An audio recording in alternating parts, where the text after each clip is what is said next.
A local economic blueprint is something that looks at the potential of a local economy to provide jobs and livelihoods, and it focuses on the sectors which are most important to the resilience of a local community, so around food and retrofitting homes, renewable energy, and possibly also care and health. I think what we're trying to do with this work is to restore some balance. So at the moment the pendulum has swung far too far towards globalisation, and we're looking to bring it back more towards the middle and perhaps a little bit more towards localisation. And so we're not looking to do absolutely everything locally. I mean, that would be crazy, and also we couldn't do that. So there's always been trade and there always will be trade, but we're looking to localise things where it makes sense and where there's a net benefit to doing so for everybody. Yeah, the Totnes Blueprint was created collaboratively, so we got together a group of local stakeholders. So the local town council, Chamber of Commerce, the Development Trust, the local schools and colleges, and with input from our district council as well. And we got together, and the first thing we did was to discuss what kind of local economy we wanted and what purpose we wanted it to serve and how we wanted it to be different from what we've got today. And that stakeholder group has been with us all the way through the project, and it's been really important because it's collectively all of our organisations together that are actually going to take the findings and the recommendations from the blueprint and turn them into action. So a transition town on its own probably couldn't and shouldn't undertake this work by themselves. They really need to work in partnership, and we've had a really great example of how well that can work here. Yeah, I think the key findings are around the scale of the economic opportunity that really is there.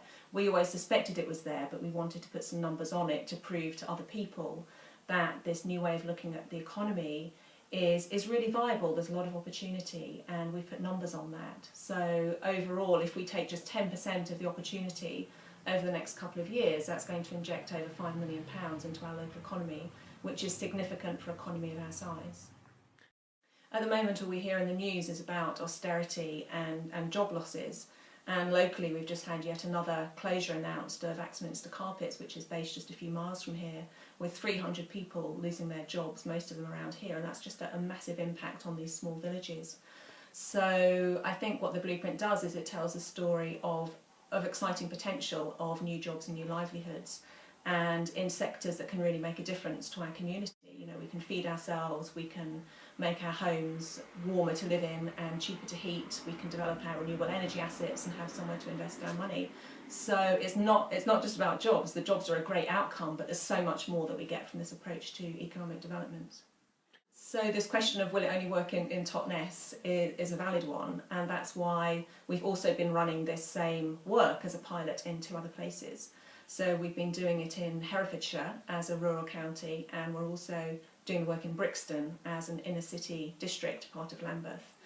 And the learnings then from these 3 different places is what's going to inform an approach which we're going to share with everyone across the Transition Network about how any community can undertake a project like this, and how you might need to adapt it for a city or a rural area, for example. So the work in the other places, Hereford is just about done, Brixton is going to be done by the summer, and we're going to be developing some online training support which can help people actually undertake this process as well, because it's something that we're finding so useful. We want to share it and get it out there. I think what's going to make it work here and actually turn those opportunities into reality is that we have this group of stakeholders. So we've got 8 organisations who are really committed, who are really engaged. At the last meeting we had with them, each organisation stood up and said, you know, here's my commitment to this, here's what I'm going to put into this. It might be space, it might be money, it might be other kinds of support. And the thing that's going to help turn it into reality is a 3-year plan which has come out of the work, and that outlines all the projects and activities that we want to put in place over the next few years to actually unlock this potential. So how are we going to make sure these supply chains are more localised? How are we going to grow a whole new renewables market, for example?